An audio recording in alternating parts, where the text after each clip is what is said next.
여러분들과 함께 인사하겠습니다. 참 아름답습니다. 우리는 참 주 안에서 신묘망측한 아름다운 인생을 삽니다. 예수 믿으면 죽음이 떠나가고, 예수 믿으면 저주가 떠나가고, 이제는 빛된 하나님의 자녀로 아름다운 삶을 사는 줄 믿습니다. 할렐루야. 그런데 우리가 신앙을 좀 잘 해보려고 하면, 그래서 교회를 잘 안 다니는 사람이 이제 교회를 한번 나오고 열심히 신앙생활을 하겠다 그러면 꼭 무슨 일이 생기더라고요. 어떤 분은 머리가 아프시대요. 왜 머리가 아프신지, 또 집에 무슨 일이 생겨요. 그래서 저희가 저하고 함께 제자 훈련을 하시는 분이 있는데요, 어떤 분들은 제자 훈련을 갑자기 하려고 이제 이분이 신앙 열심히 훈련 받아서 하나님 앞에 잘 쓰려고 하니까 애가 아프다는 거예요. 부모님이 아프시대요. 집에 무슨 일이 생겨요. 참 왜 그런 일이 생기는지 모르겠어요. 그럼에도 불구하고 내가 믿음으로 살기 위해서 어려운 일이 생긴데도 불구하고, 나를 자꾸 방해하고 회방하는 일이 생김에도 불구하고 믿음으로 극복하고 이기면 우리 신앙이 업그레이드 되고 우리 신앙이 성숙해지고 하나님의 은혜 가운데 사는 줄 믿으시길 주의 이름으로 축복합니다. 그러나 교회도 그래요. 개인만 그런 게 아닙니다. 교회도 부흥하려고 하면 반드시 어려움이 생깁니다. 문제가 생기고요, 분열이 생기고요, 갈등이 생기고 전혀 엉뚱한 일들이 툭 터져요. 그런데 그것을 극복해서 이기면 교회는 부흥의 초석을 이루며 하나님의 거룩한 영광이 일어나고 하나님의 역사가 일어나는 줄 믿으시기 바랍니다. 한 단계 업그레이드 된다는 거예요. 한 단계 더 성숙해진다는 겁니다. 오늘 성경도 바울과 바나바가 1차 선교여행을 갔다 옵니다. 당시에 선교여행을 갔다 온다는 건 굉장히 어려운 일이었죠. 그런데 그들이 이 선교여행을 가는데 어려운 일이 많이 있었습니다. 같이 갔던 동행하던 마가라는 친구는, 이 젊은 친구는 중간에 하다가 포기하고 도망가 버려요. 얼마나 낙심했겠어요. 근데도 포기하지 않고 계속 하는데 루스드라는 곳에 가서는 돌에 맞아 죽게 됩니다. 바울이 거반 죽었어요. 그래서 갖다 버립니다. 근데 하나님이 기적적으로 다시 살려주시죠. 그런 어려운 고비고비를 거치면서 복음을 전하고선 이제 선교여행을 다 마치고, 그리고는 이제 자기들의 본교회 안디옥 교회로 돌아오게 됩니다. 그래서 돌아와서는 이제 보고하죠. 선교 보고를 합니다. 우리가 이렇게 어려운 중에도 하나님이 역사하셔서 하나님의 은혜 주셔서 이렇게 잘 다녀왔습니다. 그러면 막 사람들이 박수치고 할렐루야 하고 그렇게 해야 되는데, 오늘 성경 본문에 보니까 도리어 15장 1절을 보니까 어떻게 해요? 어떤 사람들이 반대하는, 도리어 핍박하는, 어려움을 주는 사람들이 있었습니다. 그래서 성경을 보니까 굉장히 어려운 일이 생겼다는 겁니다. 그렇지 않아요? 이 교회가 이렇게 아름다운 일을 하고 어려운 일을 거쳐서 잘 갔다 왔으면 격려해주고 세워줘야 되는데 도리어 어려운 일이 생겼다는 거예요. 근데 바나바와 바울은 이 일을 지혜롭게 잘 해결해서 하나님이 주신 은혜가 드러날 수 있도록, 하나님의 일하심이 드러날 수 있도록 문제를 해결하는 지혜를 오늘 우리에게 보여주고 계십니다. 그래서 우리 첫째, 이 안디옥 교회에 선교 보고를 하는데 무슨 문제가 있는지, 어떤 문제가 있었는지, 그 문제가 무엇이었는지 함께 살펴보고자 합니다. 그래서 15장 1절을 보니까 어떤 사람들이 유대로부터 내려와서, 그러니까 예루살렘 교회에 있는 유대인 중에 아마 예수 믿는 사람 중에 이 안디옥 교회로 온 것 같습니다. 형제들을 가르치되 너희가 모세의 법대로 할례를 받지 아니하면 능히 구원을 받지 못하리라 하니. 선교보를 하는데 예수를 믿는 거로는 구원받지 못하고, 예수 믿고 구원받았어도 모세의 할례, 모세의 법대로 할례를 받아야지만 구원받는다고. 그러니까 할례를 받아야 된다는 거예요. 그러니까 굉장히 심각한 문제가 생겼습니다. 예수만 믿으면 구원받는다고 생각하고 그렇게 전도하고 그렇게 선교 보고를 하고 있는데 그렇게 하면 안 됩니다. 예루살렘 교회에서 와서 유대인 중에 한 분이 오셔서 그렇게 얘기하는 거예요. 모세의 법대로 할례를 꼭 받아야만 구원을 받습니다. 이렇게 이야기하는 겁니다. 당시 안디옥 교회에는 두 분류의 사람들이 신앙생활을 하고 있었습니다. 한 분류는 유대인이면서 예수 믿는 성도, 또 한 분류의 사람은 이방인이면서 예수 믿는 성도, 이렇게 두 분류의 각각 다른 성향의 사람들이 예수를 믿고 있었는데, 이 안디옥 교회는 이방인이면서 예수를 믿는 사람들이 훨씬 더 많았습니다. 그러니까 멀리 예루살렘 교회 성도 중에 유대인 중에 한 명이 찾아와서 너희가 그렇게 신앙생활하면 안 된다고 가르치고 있는 거예요. 그런데 그것이 이 사람들에게 굉장히 심각한 문제로 갈등을 일으키고 있는 것입니다. 특별히 이방인이면서 예수 믿는 사람들, 그분들은 이제 새롭게 신앙생활 하지만 신앙생활이 그렇게 익숙하진 않아요. 왜? 이런 믿음 생활이 뭐 과거에 구약 성경을 잘 알았던 것도 아니고 율법을 잘 아는 것도 아니고, 그러니까 익숙하지 않습니다. 그리고 그들은 예수 믿기 이전에 그들이 삶이 있었는데 그들은 신앙적이지 않았기 때문에 하루아침에 그들이 예수 믿는다고 모든 걸 다 청산하고 거룩하고 신령하고 이런 신앙생활을 하는 건 아니었습니다.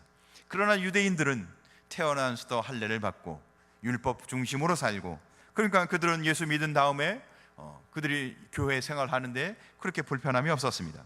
어쨌든 이방인들 성도와 유대인 성도 간의 이 교회는 지금 갈등이 생기기 시작했습니다. 그 갈등은 예수를 믿어도 할례를 꼭 해야 한다는 것이었습니다. 그러니까 예수를 믿어도 형식적으로 할례를 받는 게 굉장히 중요하다고. 근데 이건 굉장히 심각한 문제였습니다. 왜냐하면 우리는 예수를 믿음으로 구원받는다고 우리는 믿고 있습니다. 오직 구원은 예수를 믿는 것으로만 가능하다고 우리는 알고 있습니다. 그런데 예수를 믿어도 모세의 율법에 따라 할례를 행해야 한다고 얘기하니까 이건 굉장히 중요한 아주 심각한 문제가 되고 있었던 것이죠. 당시에 유대인들의 삶을 잠깐 살펴보면 유대인들은 나서 8일이 되면 누구나 다 할례를 받습니다. 할례를 받지 않으면 유대인이 아니었어요. 그들은 할례를 다 받고 그러고는 자기가 선민 이스라엘 백성임을, 그러니까 유대인들은 이미 자기들이 구별받은 선민이었던 겁니다. 그러니까 당연히 그 사람들은 예수 믿기 이전에 벌써 다 할례를 받았고, 유대인 중에는 할례를 받지 않고 예수를 믿은 사람이 한 명도 없는 거예요. 그러니까 그들이 이 할례를 꼭 받아야 한다고 이방인 성도들에게 이야기하고 있는 겁니다. 굉장히 심각한 문제였죠. 그러나 한편으로 보면 굉장히 단순한 문제이기도 합니다. 그러나 또 한편으로 보면 굉장히 심각한 문제였습니다. 이것은 신앙 문화적 차이의 이야기였습니다. 그러니까 구원의 문제가 아니고 신앙 문화적 차이의 이야기였어요. 그러니까 예를 한번 들어보면 우리는 어른을 잘 공경합니다. 그러나 서양 사람들은 어른을 공경할 때 우리처럼 공경하지 않습니다. 좀 다릅니다. 그래서 윗사람을 존경하고 인사하고 사랑하는 방법이 우리나라 사람과 서양 사람들은 조금 다릅니다. 그래서 일테면 서양 사람들은 굉장히 밝고 명랑한 분위기에서 어른들 이렇게 지내죠. 그러나 우리는 어른들을 유교적 문화 안에서 이렇게 어른들을 공경하고 존경해야 합니다. 일테면 한 34일 정도 나이가 차이 난다고 한다면 저보다 한 30년 젊은 청년이 저에게 와서 저를 부를 때 제 애칭이 만약에 예를 들어서 존이다 한다면 존 안녕 이렇게 부른다면 제 마음이 어떨까요? 지금 제가 굉장히 불편하겠죠. 아니, 제 아들 뻘밖에 안 되는 친구가 나보고 안녕 존. 그러나 외국에서는 자연스럽게 한 20년 30년 많이 60년 70년 차이가 나도 나이와 관계없이 그냥 그렇게 부릅니다. 애칭을 불러서 안녕 존, 하이 존 이렇게. 근데 그게 자연스럽게 어른들과 어른을 공경하는 데 있어서 그렇게 부르고 또 그렇게 하는 게 전혀 문제가 되지 않습니다. 제가 우리 원로 장로님에게 장로님을 이렇게 보니까 반갑잖아요. 아침에 이제 뵈면 하이 장로님. 굉장히 장로님이 그날 아마 집에 돌아가셔서는 굉장히 심각하게 고민하실 거예요. 이 목사님이 좀 뭐 잘못 드셨나? 그게 우리 문화가 아니라는 거죠. 그런데 중요한 게 있습니다. 문화가 다르니까 모두 바뀌어요. 예배 분위기도 바뀐다는 거예요. 우리 신앙도 바뀐다는 겁니다. 그러니까 그런 문화 속에서 예배를 드리는 그 분위기도 달랐다는 거죠. 우리는 예배를 드릴 때 어떤 예배를 드려야 하나요? 엄숙하고 경건하게 이렇게 예배를 드려야 예배를 드렸다고 말합니다. 만약에 예배를 드리는데 오자마자 퍼쩍퍼쩍 뛰고 뭐 복장도 자유롭게 하고 예배를 들어오시는 분들은 대부분 그래도 복장을 좀 자유롭게 하시는 분도 있지만 예배를 드리는 목사님이 복장을 아주 자유롭게, 일테면 쪼리를 신고 올라오셔서 청바지에, 그것도 찢어진 청바지에 입고 오셔서 티셔츠를 입고, 성경책은 제가 미국에 가서 한번 예배를 드려보니까 한 목사님이 정말 청바지에 위에도 아주 자유로운 복장을 입고 있고 성경책도 이렇게 딱 들으셨는데 이 정도 들었다면 아마 이해를 하셨을 거예요. 성경을 꾸기시더라고요. 이렇게 잘 꾸겨지지도 않는데 그걸 일부러 꾸겨 써서 이렇게 설교를 하시더라고요. 저도 그 한국 사람이 분명한 것 같아요. 저도 잘 받아들이지 않더라고요. 어떻게 성경을 꾸겨서 설교를 하시지? 잘 받아들이지 않더라고요. 그러니까 문화적으로 수용이 안 되는 거예요. 그런데 서양에서는 그게 수용이 되는 거예요. 왜요? 이 문제는 구원의 문제가 아니고 옳고 그름의 문제가 아니었던 겁니다. 그런데 오늘 이 안디옥 교회에서는 그 문제 때문에, 이방인들과의 그 할례 문제 때문에, 사실은 구원의 문제가 아닌 할례 문제 때문에 굉장히 심각하게 갈등하고 아주 굉장히 심각한 상황까지 가고 있었던 겁니다. 사실은 그들이 안디옥 교회에서 이 이방인 성도와 유대인 성도 간에는 얼마나 심각했는지 그들은 교제를 하지 않았습니다. 상종할 수 없었으니까. 예수는 믿지만, 우리가 예수 안에서, 교회 안에서는 예수 안에서 믿음으로 한 성도지만, 그러나 하나님이 예수 그리스도를 보내서 우리를 구원하신 것보다도 더 중요한 것은 뭐예요? 할례였던 거예요. 문화의 차이가 더 중요했던 겁니다. 그러니까 예수님이 십자가에 죽으신 것은 무효화되고 도리어 그보다 더 놀라운 것은, 그보다 더 강력한 것은 바로 그들의 문화, 할례였던 겁니다. 그래서 이방인 성도와 유대인 성도 간에 구별이 되어졌어요. 나눠져 있었습니다. 그러니까 이들은 믿음과 신앙으로 고백하는 그 신앙보다 더 중요한 게 있었던 겁니다. 차등이 있었어요. 유대인과 이방인 성도일제도 동등하지 않았습니다. 차별이 있었어요. 만나지도 않고 이야기하지도 않고 음식은 절대로 같이 먹지 않았죠. 음식 먹는 문화도 달랐어요. 유대인들은 손을 씻고 정결하게 해서 음식을 먹는데 이방인들은 손도 잘 안 씻고 와서 음식 먹었어요. 저 지저분한 사람들은 어떻게 음식을 먹지? 근데 이 안디옥 교회에만 그런 갈등과 어려움이 있는 게 아니라 사실은 우리 안에도 이런 문제가 있다는 겁니다. 어떤가요? 우리는 예수 안에서 믿는 믿음으로 하나 되고 있나요? 아니면 그 믿음으로는 하나 되지만 그 이상의 우리가 다른 성향, 생각, 또 각자의 갖고 있던 어떤 그런 여러 가지 이유로 인해 우리 마음이 나눠지고 갈등하고 있지는 않나요? 대체 예수 그리스도의 믿음의 법으로 우리를 사망에서 생명으로 옮기셨는데 그보다도 더 큰, 우리를 더 영향력을 주는 그 무엇이 있어서 우리를 나누게 하지 있지는 않나요? 그래서 이 안디옥 교회는 예수를 믿더라도, 중요한 건요, 그게 중요하죠. 예수를 믿더라도, 예수 믿었는데도 모세의 법대로 할례를 받지 않으면 구원을 받을 수 없다. 근데 중요한 게 이게 뭐예요? 갈등의 요인이었다는 겁니다. 교회가 나눠지고 분열되는 문제였다는 겁니다. 교회는 어느 누구일지라도 예수 그리스도를 믿음으로 성도, 하나님의 백성이 되는데 그보다 더 큰 영향을 주는 것이 교회 안에 있었다는 거죠. 그러면 우리가 오늘 두 번째로 할례가 과연 무엇이기에 이 안디옥 교회는 그렇게 심한 갈등과 문제가 됐는지 한번 살펴보도록 하겠습니다. 유대인에게 있어서 할례가 뭐고 왜 유대인들은 꼭 할례를 받아야지만 된다고 이야기할까요? 할례는 문자적으로는 칼자국을 낸다는 의미입니다. 잘라낸다, 칼자국을 낸다. 그래서 칼자국을 내고 잘라낸다는 그 의미를 창세기 17장을 보니까 하나님이 주신 제도라고 말합니다. 그러니까 하나님이 자기가 택한 선민 이스라엘 백성에게 남에서 8일 만에 할례를 통해서 너는 내 백성이다, 내가 너와 함께하고 너를 영원토록 지키겠다. 그러니까 할례를 행하는 것은 하나님의 언약을 새기는 거였습니다. 굉장히 좋은 뜻이죠. 할례를 받는다는 것은 하나님이 나의 하나님이 되고 나는 하나님의 백성이 되어서 하나님의 보호 속에 살아가는 하나님의 백성이 됐다는 언약을 상징하는 것이었습니다. 나는 구별받은 선민이라는 뜻이었습니다. 근데 그 언약이 영원히 변하지 않는다는 것이 할례의 의미였습니다. 그러니까 할례를 꼭 해야만 하고 할 수밖에 없었던 것이었죠. 굉장히 중요하죠. 사랑하는 성도 여러분, 여러분들이 예수 믿는 것으로 인해 이 동일한 고백과 언약의 은혜가 있길 주님을 축복합니다. 두 번째로 할례는요, 몸에 새기는 겁니다. 그렇죠. 난지 8일 만에 자기 몸에 칼자국을 내고 둘레를 잘라내요.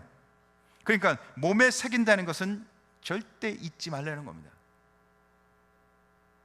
절대 잊지 말라는 거예요. 그러니까 그것을 보고 기억하면서 하나님은 나의 하나님, 나는 하나님의 백성, 하나님은 날 영원히 지키십니다. 절대 잊지 말라는 거예요. 사랑하는 성도 여러분, 날마다 하나님이 나의 하나님 되시고 나는 하나님 백성 되시고 하나님은 나를 지키시고 보호하시는 분임을 잊지 않는 은혜가 있길 간절히 소원합니다. 그래요. 젊은 남녀가 만나면 둘이 좋아하게 됩니다. 그러면 좋은 감정이 쌓이고 서로 사랑한다고 말하고, 그러면 이제 뭘 만들까요? 커플 반지를 만들어요. 그죠? 커플링을 해서 서로 하나씩 낍니다. 무슨 뜻이에요? 서로 기억하는 거죠. 너는 내 사랑, 나는 내 사랑. 그래서 둘이 그 반지를 보면서 넌 내 거야. 그런데 이제 둘이 그렇게 좋은 관계를 맺다 어느 날 이제 싸우죠. 너 몇 월 며칠 몇 시에 어디 갔어? 그러면서 이제 의심하게 하고, 그러다가 이제는 어떻게 해요? 반지를 빼서 너 가져. 관계가 깨어지죠. 왜? 반지가 더 이상 의미하는 상징이 없어지기 때문에. 이스라엘 백성들은 그래요. 할례를 받는 것은요, 한 번 받으면 절대 취소할 수가 없어요. 자기 살아있는 동안 그 할례의 자국이 계속 남아 있습니다. 원상태로 돌릴 수가 없어요. 그러니까 평생 한 번 구별되어지고 할례를 행하면 평생 동안 어떻게 해요? 그 할례를 행한 것을 볼 때마다 하나님의 은혜를 기억하며 사는 겁니다. 하나님은 나의 하나님, 나는 하나님의 백성. 나는 내 능력으로 살지 않고 하나님의 보호 가운데 하나님을 의뢰하고 하나님을 신뢰하며 사는 하나님의 백성. 사랑하는 성도 여러분, 이 은혜의 고백이 믿는 예수 그리스도를 믿는 우리의 삶 속에서도 날마다 순간순간마다 고백되어지길 주의 이름으로 축복합니다. 그러니까 할례는요, 굉장히 좋은 의미를 갖고 있습니다. 그래서 이스라엘 백성은 그들이 광야에서 가나안으로 들어가기 직전 굉장히 위험한 상황이었어요. 주변에는 적들이 있고, 그런데 거기서 할례를 행합니다. 만약에 적들에게 알려지면 그들은 몰살할 수도 있었어요. 보통 남자가 한번 할례를 하면요, 짧게는 5일에서 길게는 열흘 이상 몸을 제대로 못 움직입니다. 그런데 적들이 있는 그곳에서 그들이 할례를 행해요. 왜요? 그들은 생명 내어 걸고 내가 하나님 백성인 것을, 내가 하나님 백성인 것을, 하나님이 나의 하나님인 것을 고백하는 것이 더 중요했던 것입니다. 사랑하는 성도 여러분, 우리의 삶 속에, 우리의 믿음 속에, 우리가 고백하는 우리의 고백 속에 나의 하나님, 나는 하나님의 자녀된 것, 하나님과 이 관계가 가장 소중한 것으로 고백되는 성도 되시길 주의 이름으로 축복합니다. 그러니까 이스라엘 백성에게 있어서는 할례는 너무 중요하고 소중한 것이었습니다. 그런데 왜 안디옥 교회에서는 이 할례가 심각한 문제가 되었을까요? 사실 신약에서는 할례와 비슷한 게 있어요. 뭘까요? 세례입니다. 세례는 옛사람이 죽고 그리스도 예수 안에서 새 사람으로 살아가는, 이제는 내가 하나님 백성, 하나님의 자녀, 구원받은 자녀인 것을 고백하는 것이 세례입니다. 사실 의미가 같은 겁니다. 그래요. 왜 안디옥 교회는 이 좋은 의미가 도리어 교회의 갈등이 됐을까요? 왜냐? 이 안디옥 교회에서 유대인 성도들은 이 좋은 의미를 그들이 계속해서 부각시킨 것이 아니라, 그들은 의미는 빠진 형식만, 할례를 행하야만 구원을 받는다는 형식을 고집하다 보니까 결국 의미가 회복되지 않는 형식은 어떻게 해요? 교회를 죽이고 성도의 신앙을 죽이는 것입니다. 사랑하는 성도 여러분, 정말 참된 예배를 드리지 않고 예배의 형식만 취하고 간다면 하나님 앞에 아무것도 아닌 겁니다. 사랑하는 성도 여러분, 이 예배 가운데 주님의 은혜를 고백하시기 바랍니다. 내가 정말 주님 앞에 구원받은 자녀인 것을 고백하는 시간이 되길 바랍니다. 정말 중요한 건요, 우리가 하나님의 자녀가 됐다는 것을 알고 믿음 생활을 하는 게 중요한 것이지, 겉으로 내가 크리스찬이라고 말하는 것이 중요한 것이 아닙니다. 내 안에 그 고백이 날마다 나는 하나님의 백성, 하나님은 나의 하나님, 나는 하나님 없이 살 수 없습니다, 이 고백 가운데 살아가는 성도 되시길 주의 이름으로 축복합니다. 그게 진짜예요. 근데 그 고백 없이 할례, 형식만 강조하니까, 형식만 고집하니까 문제에 어떻게 해요? 갈등이 생겼던 겁니다. 그래서 신약 로마서에는 그렇게 말합니다. 대저 표면적 유대인이 유대인이 아니요, 표면적 육신의 할례가 할례가 아니라 오직 이면적 유대인이 유대이며 할례는 마음에 할지니라. 표면적, 겉으로 유대인이라고 하는 것이 유대인이 아니고, 겉으로 성도로 하는 것이 성도가 아니고, 겉으로 할례를 행한 것이 할례가 아니고, 어떻게 해요? 내면, 속사람이 바뀌어야 되고 내면이 바뀌어야 되고, 어떻게 해요? 이제는 할례를 몸에 하지 말고 마음에 하라고 얘기합니다. 사랑하는 성도 여러분, 우리가 이제는 내 속 중심이 하나님께 드려지는, 내 속 중심의 고백이 예수 그리스도를 믿는 믿음으로 사는 성도가 되시길 주의 이름으로 축복합니다. 그래요. 만약에 정말 할례를 행했다면, 그 교회가, 안디옥 교회가 계속 할례를 행했다면 그들은 형식적인 교회가 되고 말았을 것입니다. 오늘 성경 2절에 보니까 그들이 이 문제를 어떻게 풀어가는지 보여줍니다. 성경 2절에 제가 한번 읽어보겠습니다. 바울과 바나바와 그들 사이에 적지 아니한 다툼과 변론이 일어난지라.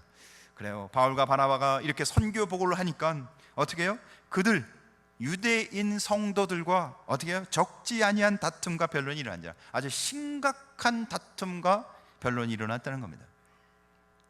교회에서도요, 한번 이 대립 구도를 갖고 싸우기 시작하면요, 아주 굉장히 심각하더라고요. 그렇죠. 물러서지 않습니다. 오늘 이 성경에는 아주 심플하게 간단하게 단어 몇 개를 가지고 그들의 상황을 설명하고 있지만 아마 굉장히 심각했을 거예요. 그러니까 내면, 하나님이 우리에게 주신 은혜의 고백을 고백하지 않고 외면, 형식에 치우쳐진 이야기를 계속하다 보면 어떻게 돼요? 교회가 분열되고 다투고 문제가 생기고 갈등하는 것입니다. 사랑하는 성도 여러분, 우리는 우리를 구원하신 하나님의 은혜 가운데, 우리의 구원의 고백 가운데 승리하길 주의 이름으로 축복합니다. 그래서 성경을 계속 2절을 후반절을 읽어보겠습니다. 형제들이 이 문제에 대하여 바울과 바나바와 및 그 중에 몇 사람을 예루살렘에 있는 사도와 장로들에게 보내기로 작정하니라. 그래요. 그래서 이 문제를 지혜롭게 푸는데 계속 풀리지 않는 그 문제를 갖고 싸우지 않고, 이 문제를 예루살렘 교회의 장로들과 사도들에게 이 문제를 해결해 달라고 그들이 사람을 파송하기로 결정합니다. 굉장히 지혜로웠죠. 왜냐하면 그 문제를 가지고 계속 싸웠다면 그들은 문제를 해결하지 못하고 교회는 나눠지고 큰 상처를 받았을 것입니다. 왜요? 그 본질이 아니었기 때문에. 본질이 아닌 문제 갖고 다투면요, 상처만 남는 거예요. 사랑하는 성도 여러분, 교회는 하나님의 성도, 구원받은 성도들이 모여서 구원의 이야기, 하나님의 복음의 이야기, 우리를 죄에서 사망에서 건진 이야기, 하나님이 죄에 대해 죽어가고 있는 영혼을 살리신 이야기, 그것이 바로 교회며 그런 이야기를 간증하는 것이 살아계신 하나님의 집인 것을 믿으시길 주님의 이름으로 축복합니다. 그러니까요, 셋째, 우리는 무엇을 기뻐하며 살아야 할까요? 무엇을 기뻐해야 될까요? 오늘 성경 5절에 보니까 이렇게 기록하고 있습니다. 바리새인 중에 어떤 믿는 사람들이 이러하 말하되, 예수를 믿긴 믿는데 이전에 바리새인이었던 사람. 그런데 여기 성경에서 말하는 것은 바리새인이었던 사람이 예수 믿으면 다 이렇다고 얘기하는 건 아닙니다. 예전에 바리새인이었는데 예수 믿고도 아직 바리새인처럼 사는 사람을 말하는 것입니다. 그러니까 이야기를 다시 조금 바꿔서 이야기하면 과거에 아직 계속 머물러 있는 성도를 뜻하는 겁니다. 예수 믿었으면 이제는 새로운 삶을 살아야 하는데, 예수 믿었으면 이제 하나님이 주신 은혜 가운데 살아야 하는데, 아직도 과거의 옛사람의 옛 모습대로 살아가는 겁니다. 끊지 못하고 옛 모습을 버리지 못하고 옛 생각을 버리지 못하고 살아가는 사람이 오늘 뭐라고 이야기하고 있냐면 이렇게 이야기합니다. 이방인에게 할례를 행하고 모세의 율법을 지키라 명하는 것이 마땅하다. 도리어 은혜의 법을, 예수를 믿음으로 구원받은 이야기를 하지 않고 하나님이 우리에게 일하시고 역사하시고 주권적으로 일하신 것을 얘기하는 게 아니라 자기 경험, 자기 이성, 자기 옛사람, 육체 가운데 사는 삶에 근거해서 어떻게 해요? 모세의 율법을 지키라 명하는 것이 마땅하다. 그는 표면적 겉사람을 계속 이야기하고 있습니다. 사랑하는 성도 여러분, 우리는 복음과 은혜를 말하는 신앙의 사람 되시길 주님의 이름으로 축복합니다. 그러니까 우리는 예수 믿었다면 이제는 옛것, 세상 것, 옛사람을 다 버려버리고 하나님의 은혜 가운데 새로운 사람으로 사시길 주님의 이름으로 축복합니다. 그런즉 누구든지 그리스도 안에 있으면 새로운 피조물이라 이전 것은 지나갔으니 보라 새 것이 되었도다. 할렐루야. 우리는 이제 새 사람이라는 것입니다. 믿음으로 살아야 할 사람이라는 것입니다. 그래요. 그래서 오늘 4절에 보니까 예루살렘에 이르러 교회와 사도와 장로들에게 영접을 받고 하나님이 자기들과 함께 계셔 행하신 모든 일을 말하며 예루살렘에 도착해서 영접받아서 그들이 거기서 간증합니다. 뭘 간증해요? 하나님이 자기들과 함께 계셔 행하신 모든 일. 성도의 삶은 하나님이 역사하는 삶, 하나님이 주관하는 삶, 하나님이 은혜 주시는 삶. 할렐루야. 바울과 바나바가 선교하면서 그들이 뭘 고백해요? 내가 한 일 없다, 하나님이 하셨다. 하나님이 주권적으로 역사하셨다. 하나님이 한 일을 고백했다는 겁니다. 사랑하는 성도 여러분, 우리 삶과 우리 가정과 우리 직장과 우리 교회에 하나님의 역사하시는 은혜가 넘치길 주의 이름으로 축복합니다. 하나님이 어떻게 해요? 그들을 변화시켰고 그들에게 기적을 주셨고 그들을 성령의 사람으로, 그들을 하나님의 사람으로. 할렐루야. 근데 그거를 오늘 성경 보니까 그들이 다 기뻐했다는 겁니다. 우리 궁극교회 온 성도들은 무엇을 기뻐합니까? 우리는 우리 삶 속에서 무엇을 기뻐합니까?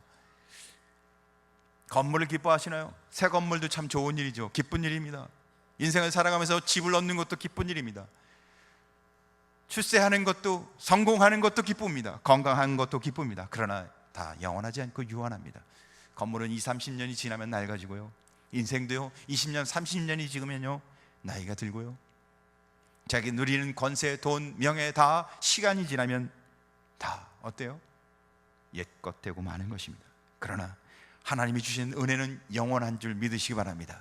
그래서 우리는 주 안에서, 복음 안에서, 신앙 안에서 한 영혼이 주님께 돌아오고 하나님이 역사하시고 우리의 삶 가운데 간섭하시는 것으로 인해 기뻐하는, 주님이 주신 은혜를 기뻐하는, 구원의 감격을 기뻐하는 성도 되시길 주님의 이름으로 축복합니다. 옛사람의 삶을 버리고 이제는 그리스도 예수 안에서 새 사람으로 믿음과 신앙 안에서 기뻐하는, 복음과 은혜 안에서 기뻐하는 성도 되시길 주님의 이름으로 축복합니다.